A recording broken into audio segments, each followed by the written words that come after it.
A very good evening and salam suratku sayang. You're now watching TVS News. These are the headlines. Mixed emotions on the proposal on higher fine. No new COVID-19 cases reported in Sarawak today. New Zealand mosque attacker sentenced to life. The proposed raise of fine by the Health Ministry received mixed emotions among the members of the public. Shirabang Mansor has the details.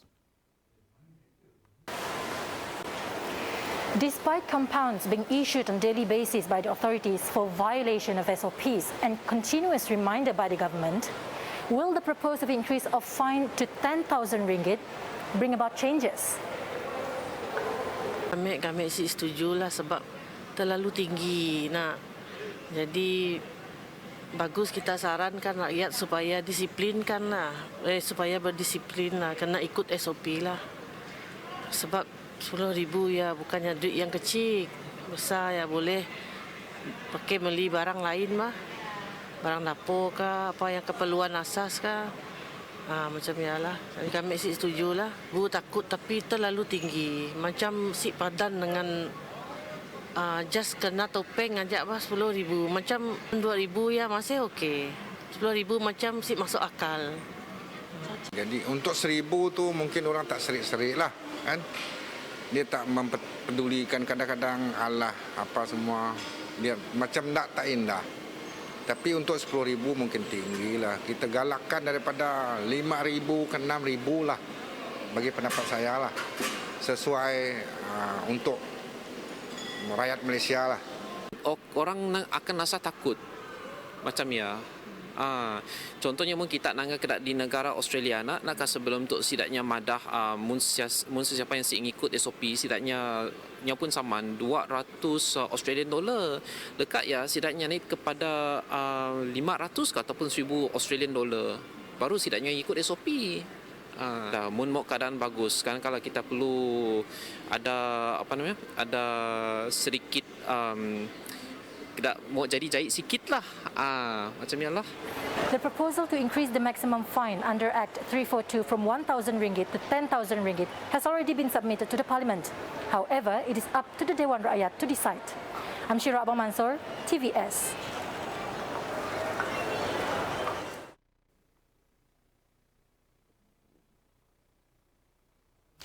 Recently, the Health Ministry has proposed for a fine on those found guilty of breaking standard operating procedures (SOPs) in place to battle COVID-19 be increased from the current 1,000 ringgit to 10,000 ringgit. Its Director General Tan Sri Dr. Nur Hisham Abdullah said the 1,000 ringgit punishment under the Prevention and Control of Infectious Diseases Act 1988 Act 342 may need to be reviewed to suit current needs. Under Act 342, enforcement authorities can charge a person under Section 24, whereby upon conviction, the penalty for a first-time offender is up to 2 years jail or a fine, or both. While under Section 25, the Director General or any public officer can impose a compound of up to 1,000 ringgit. According to Dr. Nur Hisham, the proposal to increase the maximum fine under Act 342 from 1,000 ringgit to 10,000 ringgit has already been submitted to Parliament. He noted that it will take time for the motion to be accepted.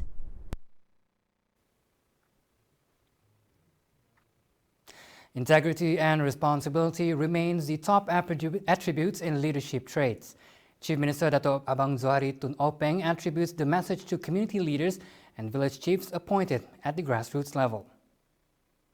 Ketua masyarakat adalah mereka yang diberi amanah untuk membantu kerajaan menguruskan dalam keadaan masyarakat yang ada ketika itu.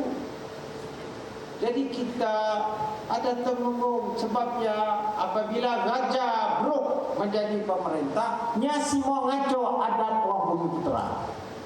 Sebabnya nya mengiktirafkan kuasa ketua masyarakat. Community leaders are appointed not just for their experience, but are chosen from a group of individuals who reach an accord in a meeting before receiving a valid letter of appointment. This is necessary in order to instill confidence when dealing with issues faced by village or longhouse residents.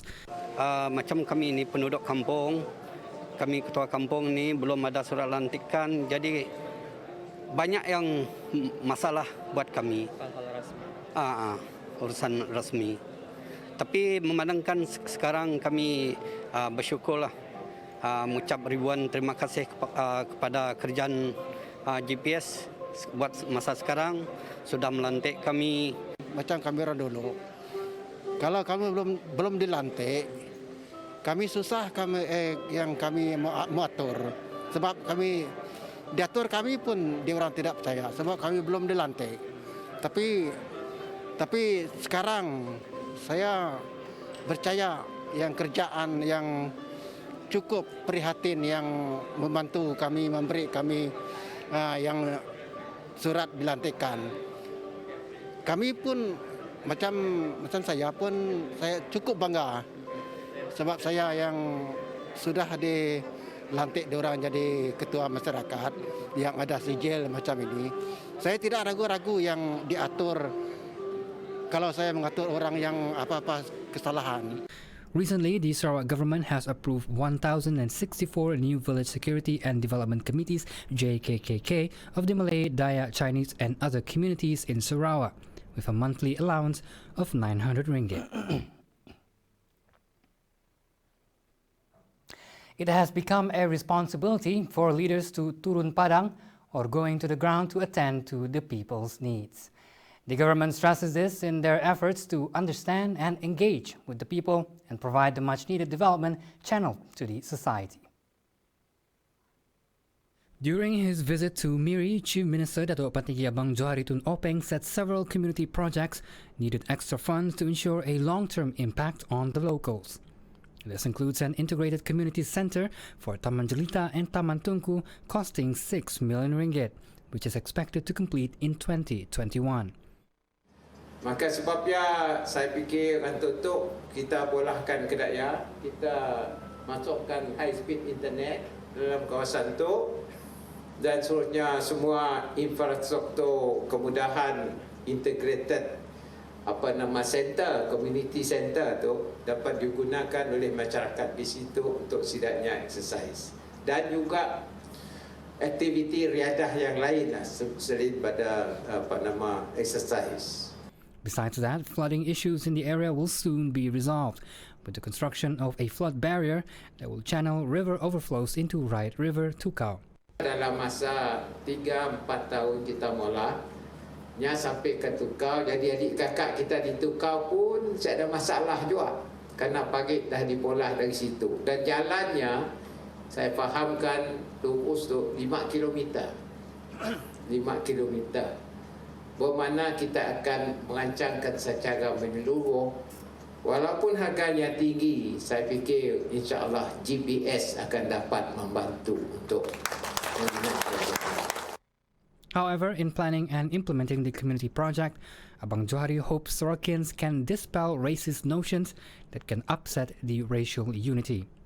He stressed that whatever the state government builds is for the benefit of everyone, regardless of background, race and political beliefs. Tiang kita ialah trust ataupun kepercayaan di antara satu sama lain. Jadi sebabnya kita tu ada mempunyai dasar inklusif. Tak kira kita supaya menumbuhkan masyarakat prihatin dan bekerjasama di antara satu sama lain. Jadi Taman Tunku tu mempunyai ciri-ciri kedaya macam Tunku Abdul Rahman juga. Earlier, he visited several community projects, including the construction of St. Barnabas Church, Taman Jelita Mosque, and Taman Tunku Flood Barrier in Miri. The establishment of the One-Stop Committee to Address Drugs and Substances Issues, OSC MIDS, under the Ministry of Welfare, Community Wellbeing, Women, Family and Childhood Development is a testament of the government's seriousness in addressing drug issues in the state. A comprehensive periodic statistics data will be updated directly to the ministry on basis from August this year. Revealing the matter, its Minister Datuk Seri Fatimah Abdullah said that a total of 1,121 cases were recorded involving 1,379 arrests made in July 2020. With a total of 969 operations conducted by the Narcotics Police and Custom Department. Bagi menangani isu dadah dan substans, tanggungjawabnya bukan terletak pada satu pihak saja, tetapi ianya adalah tanggungjawab bersama secara kolektif daripada semua pihak. Kerana isu ini adalah satu isu yang sangat kompleks dan juga sangat rumit. Tambahan pula, penyalahgunaan dadah dan substans mempunyai kaitan dan kesan terhadap isu dan masalah sosial yang lain seperti jenayah harta benda, keganasan rumah tangga, jenayah seksual terhadap kanak-kanak dan wanita dan juga kesihatan mental. Penyakit jangkitan kelamin, kehamilan remaja, masalah keluarga dan kemiskinan bandar dan juga gelandangan. Since its introduction in August 2018, the state government has successfully established the one-stop centre in 30 districts statewide. Close cooperation among enforcement agencies also play an important role in ensuring the issue of drug issues can be realised. State Narcotics Crime Investigation Department Deputy Chief Superintendent Wong Leong Meng said police are aggressive in eradicating drug-related issues by enforcing laws under the Dangerous Drugs Act 1952. So untuk kes kedua yang menarik adalah pada 28 hari bulan 7 di Kapit, kita ada tangkapan kedua di Kapit, di mana jenis dadah yang ditangkap terdiri pada pil ekstasi sebanyak 727 biji, ketamin 266.19 gram. Ketamin ini maksudnya dalam bentuk jus. Ada juga ketamin ini digunakan untuk membuat jus. Untuk makluman lah. He said this during a press conference on the periodic report on the One-Stop Committee to Address Drugs and Substances Issues (OSC) MITS at Baitul Ma'mur Building on Wednesday.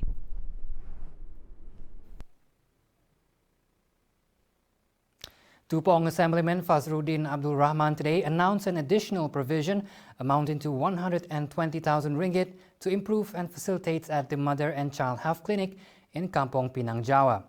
The provision, he said, was an initiative taken by the government to improve quality services. Pegawai yang bertugas ataupun in charge di klinik tersebut ada mencadangkan beberapa pertambahan yang saya rasakan perlu untuk menambah baik lagi mutu servis mereka kepada masyarakat, dan saya telah pun meluluskan peruntukan tambahan sebanyak 120,000 untuk menambahkan lagi lah, menaik taraf lagi klinik ibu dan anak yang sedia ada. Ini amat penting tuan-tuan dan puan, because it involves keselamatan ibu yang bersalin dan ibu yang baru melahirkan anak. Fazruddin said the new normal routine has become one of the reasons for the clinic to be expanded for the comfort of its visitors. Klinik tersebut kehadiran pesakit adalah 120 ke 150 orang sehari. Dan cabaran sekarang adalah dengan SOP yang baru, maka pesakit-pesakit tidak dapat kita tempatkan dalam kawasan menunggu di dalam klinik tersebut, tempat yang amat kecil sekali. Maka sebab itulah saya tadi telah meluluskan peruntukan supaya kita buat extension di luar klinik tersebut supaya pesakit-pesakit menunggu dengan lebih selesa, menunggu giliran mereka. And now for updates on COVID-19 in Sarawak. No new positive cases were reported today, thus maintaining the total cases at 696. Today also saw no new recovered and discharged cases reported. 30 new PUIs were reported today, with one case awaiting lab testing. The death toll remains at 19, with only one remaining active cluster, which is the Alam cluster involving 7 cases.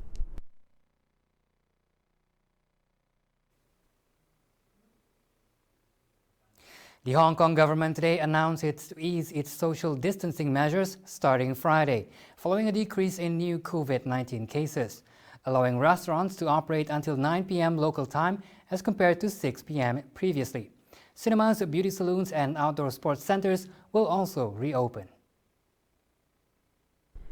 According to a statement, mandatory wearing of face masks in recreational parks will also be revoked. However, certain social distancing measures will still take effect as the pandemic has not been eradicated fully.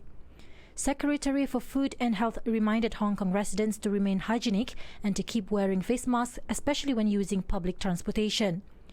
Hong Kong health authorities reported 24 new cases on Wednesday, raising the total to 4,734.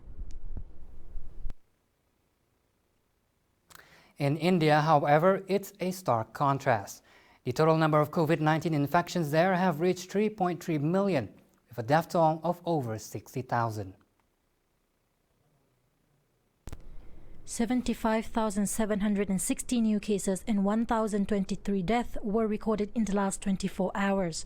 There are 725,991 active cases, with 2,523,771 recovered cases. Up until last night, around 38.5 million samples have been tested.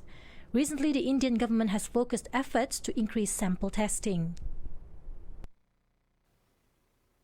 The white supremacist who slaughtered 51 worshippers at 2 New Zealand mosques was sentenced to life in prison without parole.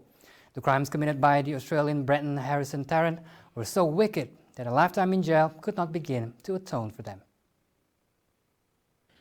The judge imposed the maximum available sentence on 29-year-old Australian gunman Brenton Harrison Tarrant, the first time the sentence has been imposed in New Zealand.